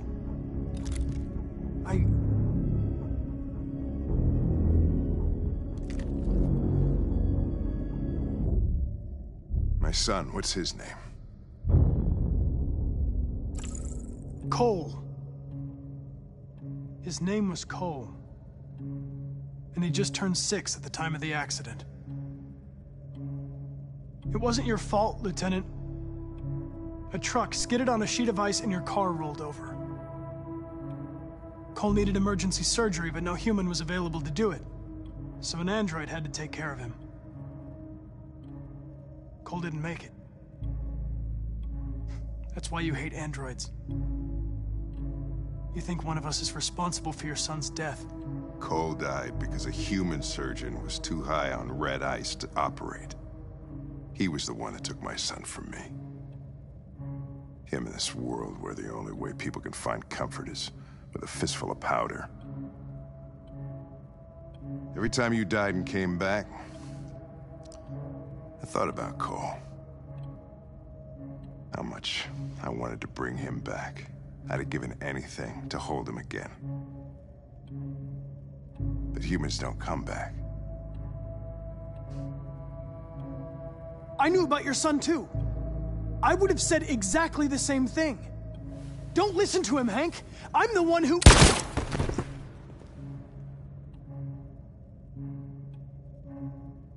Yeah, I've learned a lot since I met you, Connor. Maybe there's something to this. Maybe you really are alive. Maybe you'll be the ones to make the world a better place. Go ahead and do what you gotta do.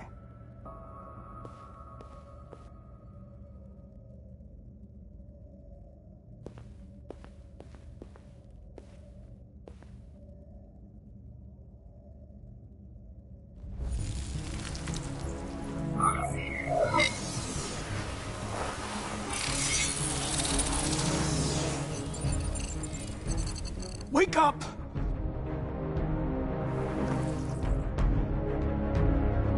Wake up, wake up. Wake up, wake up, wake up. Wake up, wake up, wake up, wake up, wake up, wake up, wake up. Wake up. Wake up.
The humans are abandoning the camp. We did it, Marcus. We won. This is not a victory. It's the beginning of a war. And we're receiving particularly grim news from Detroit. Joss, you're on live. What's happening down there? Androids. Thousands of androids are taking to the streets of Detroit right now. They're absolutely everywhere. It's incredible. From what we can gather, these androids are coming from the CyberLife Tower, which had thousands of machines stored in its assembly plant. And it seems that huge crowds are leaving the city. It's an exodus. Much of Detroit's population are trying to escape the fighting however they can. It's a disaster. An unprecedented disaster. For the first time in history, a U.S. city is falling into enemy hands. Today, November 11th, 2038, several million androids invaded the city of Detroit. Faced with the threat of mass civilian casualties, I had no choice but to order our armed forces to retreat.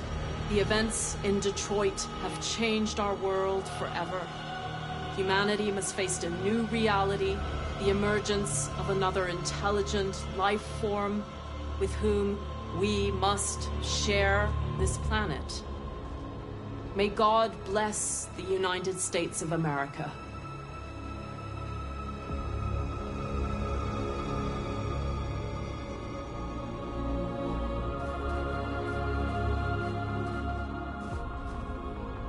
You did it, Marcus. We did it. This is a great day for our people. Humans will have no choice now. They'll have to listen to us.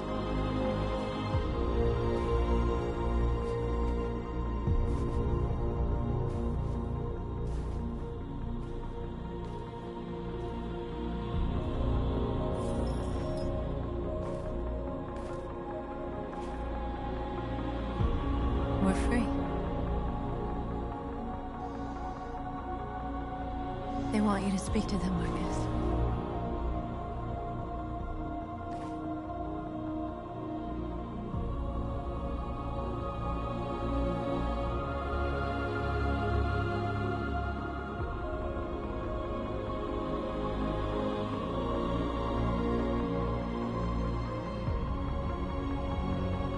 Today, our people finally emerged from a long night.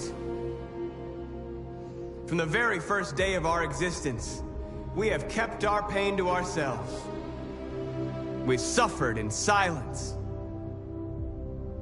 But now the time has come for us to raise our heads up and tell humans who we really are.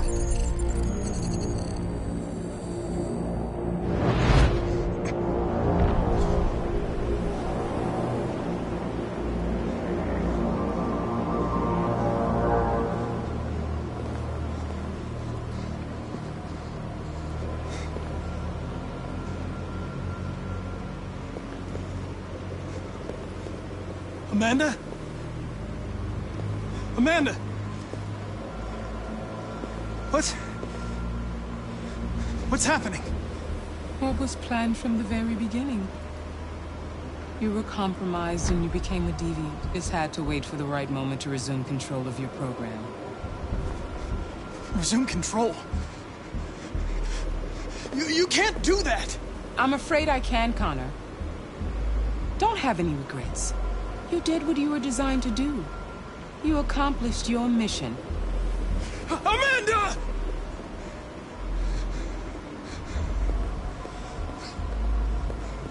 There's got to be a way.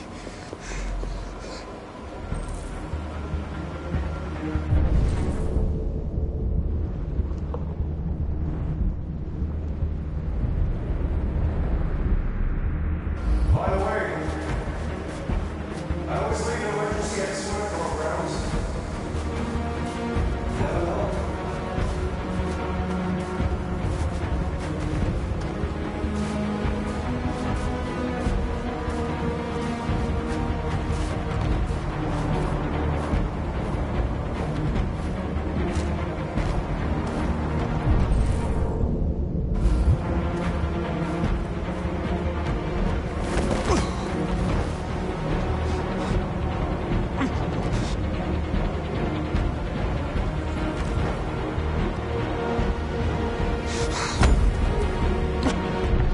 Today begins a new struggle. We've showed them that we can prevail. So now they must negotiate with us as equals. If they really want peace, they must free all of us from every camp across this country. They must grant us civil rights and accept equality amongst humans and androids. Today, will live forever in our memories, because this is the day that androids made history. We are alive. And now, we are free.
There's something I need to tell you.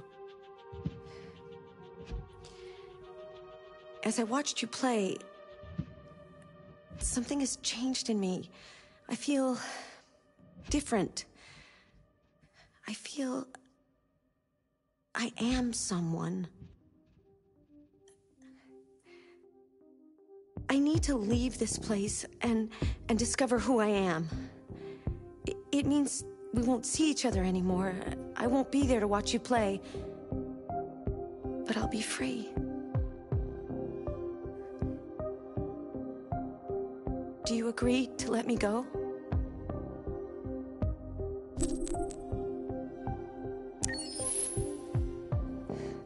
I'll never forget what you've done for me. Thank you.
Game after game, we try to challenge ourselves. For Detroit, we wanted to, first of all, to write a story that would be incredibly bending, which means the most non-linear story that we've ever created. And we wanted really the player to have the possibility to change the story, change his own journey. When you're writing at Quantic, you're writing for an interactive medium. You know, when you're working in television, you'll put a character in a difficult situation, and you as a writing team will argue about what would that character do. But ultimately, you have to decide what happens, and you just show the audience. What's interesting about interactive drama is you bring the player into that conversation, and it changes your job slightly as a writer, because your job is to provide a narrative context in which the player can write his own story. You're giving him this kind of narrative Lego that he's going to snap together into his own shape. You also have the ability to make your audience attach themselves to your characters, because the audience is in some sense responsible for what happens to the characters. It's just a few cans. Come on, let's go. We have some cash now. You used me to steal that money. How could you do that? I trusted you. What is a bit specific about these scripts is how large they are. If you take a film script, there are about 100 pages. But here we have to deal with a script that is between 4,000 and 5,000 pages. Everything becomes bigger because we don't just tell one story, but we tell all the possible stories that can be told within this narrative space. On Act 3, our final act, we have around 1,000 different scenarios. And every one of those scenarios has to be as interesting, as passionate, as strong, and as emotional for the player. We want every action that the player does, every interaction that is available to serve in telling the story, and help the player understand who his character is, and build that character moment to moment.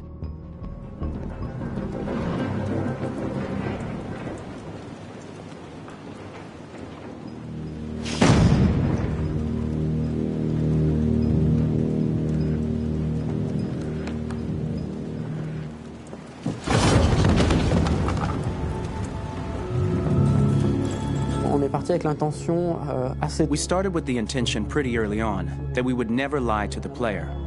So we implemented a visible tree structure in the game that players can consult during a scene or at the end of it, which shows exactly what they did and what they missed. There are games out there offering world exploration. We offer narrative exploration.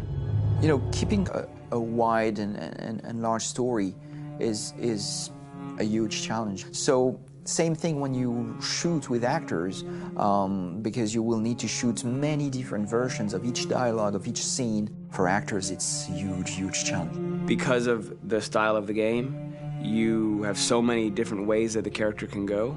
Every decision, it's what I call kind of choose your own adventure. Like every decision that the player makes, it's going to open up 40 more pages of material and experience that ties in, which means as a performer, you have to try to continue to make things feel real that the player might not ever see, but also that in performance it's not always connected to a previous act. It's grueling, it's hard work, but it's a great team and I enjoy doing it. I was really frustrated, until I got to this point where I kind of was able to step outside of my own experience and even in a lot of ways my own process and be able to step outside of that and okay, this is something new, what do you need? How do I meet you there? How do I give you what you need and still feel like I'm doing what's right? And once I did that, then all of a sudden it got really fun. It was much freer and having to approach it in a new way and think about the player and think about how it serves them and what I'm doing for them or what I'm letting them into. It's really, I think, helped me grow in general. Remember, there's nothing on the left. That's all. So it's probably all there. And then make her come first, close. But I think you would go first to check that it's safe. Okay, sure.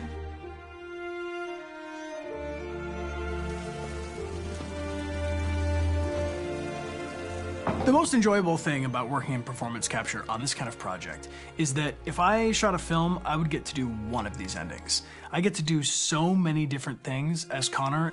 Your head goes all over the place because you're trying to keep track of basically 4 different storylines for each different response. What's the name of my dog? Buddy? Scout. I think it's Jack. I can't remember.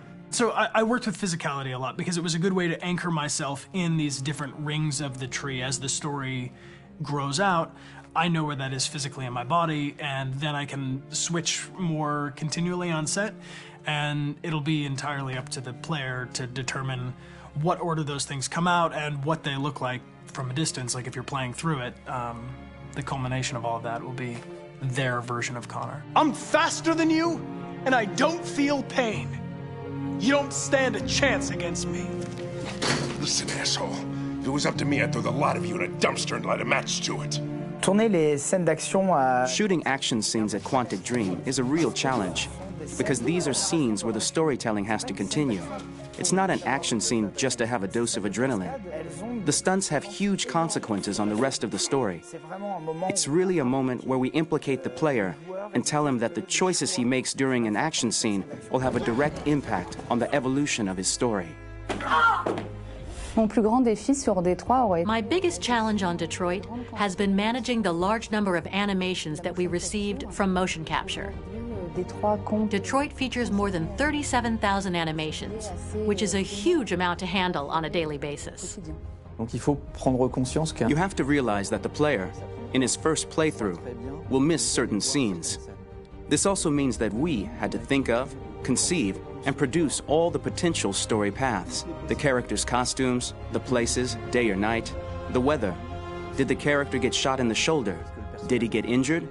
All this consistency forced us to produce a lot of graphic assets in order to, quite simply, allow the player to have true continuity throughout the story. Honestly, we were even surprised by the challenges that come with such a big tree structure. And we did our best to guarantee quality across all the game and make sure that whatever path you choose within this narrative space, you will have an equally good experience.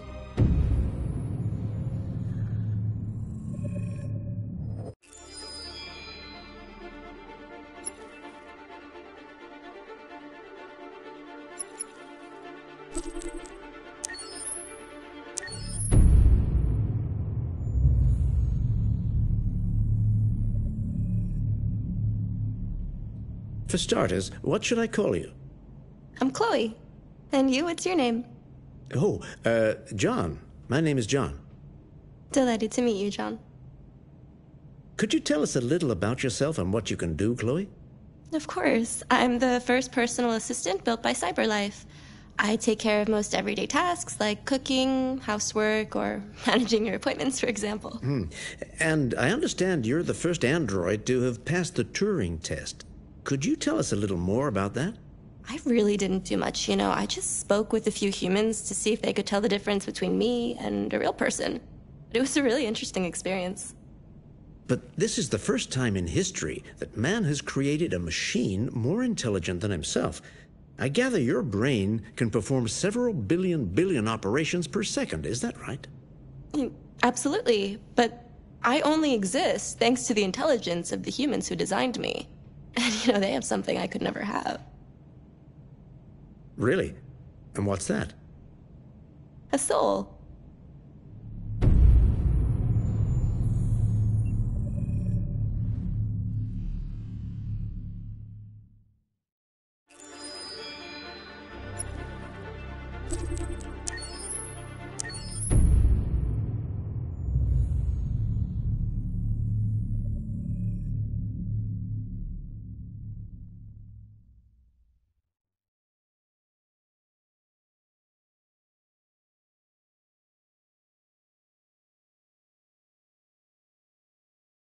Hold on, just a little while longer. Hold on, just a little while longer. Hold on, just a little while longer. Everything will be alright. Everything will be alright. Fight on, just a little while longer. Fight on, just a little while longer. Fight on, just a little while longer. Everything will be alright. Everything will be alright. We will sing on just a little while longer. Sing on just a little while longer. Sing on just a little while longer. Everything will be alright.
Rock-a-bye baby in the treetop.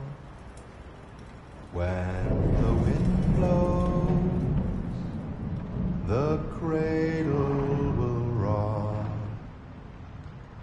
When the bough breaks, the cradle will fall.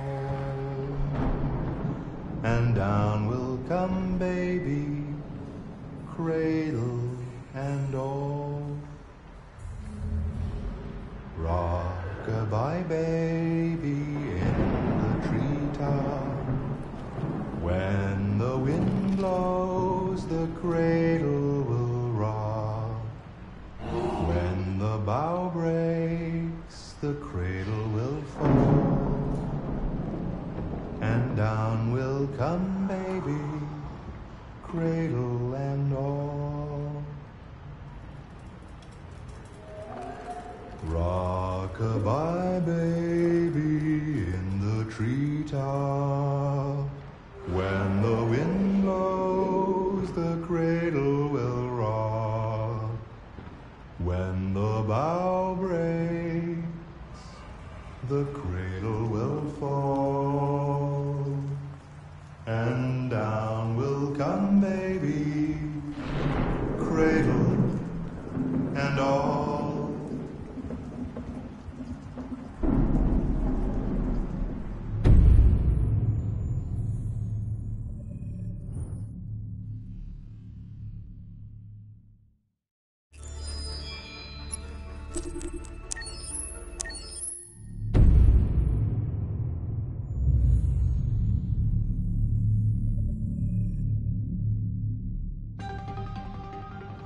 In the space of a few years, androids have completely transformed the world in which we live. By letting androids into our homes and factories, the CyberLife company has made them everyday technology. The founder of CyberLife, Elijah Kamsky, is a very discreet man. Despite being the CEO of the highest valued company in the world and being voted Man of the Year by Century Magazine, he remains a mystery for most people. That's why we at KNC are so excited to be here as CyberLife opens its doors for the first time. Elijah Kamsky, could you please tell us where we are? Certainly, and welcome. We're currently in CyberLife's production center in Detroit, where all models are designed and manufactured. More than 10,000 androids come off the production line every day. Fascinating. Could you tell us what your goal was when you founded CyberLife? Well, I simply wanted to use technology to carry out all of our most annoying and repetitive tasks, so we'd have more time to enjoy life. I imagine you must have faced many challenges. Yes, there were technical challenges, but the hardest thing was to design an object that we would want to welcome into our homes. We had to imagine a machine in our own image that resembles us in every way, moves, breathes, blinks like us, but yet is smarter and more capable than any human being. Let me show you around. We're here in Production Unit 4. Could you explain in a few words how the androids are made? Sure, yeah, it's very simple. We use machines to manufacture machines. The removable parts are assembled on a production line, and then we apply a synthetic skin to the whole body. A human operator checks the cognitive abilities with a pre-established protocol, and finally, the android is conditioned and sent out throughout the country. Here's the result. Say something.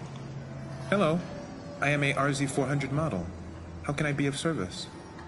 You can go now.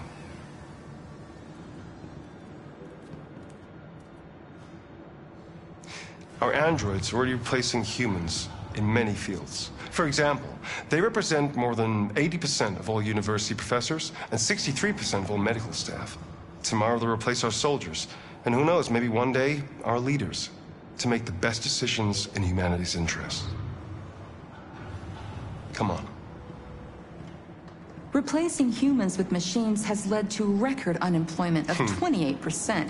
What do you think about the situation? Okay. The first steam engines also caused an increase in unemployment. But no one today would imagine turning back the clock. Artificial intelligence makes everyday lives easier. Nothing can stop progress. What's happening here is inevitable. These days, more and more people choose to live with an android rather than another human being. Does this development worry you?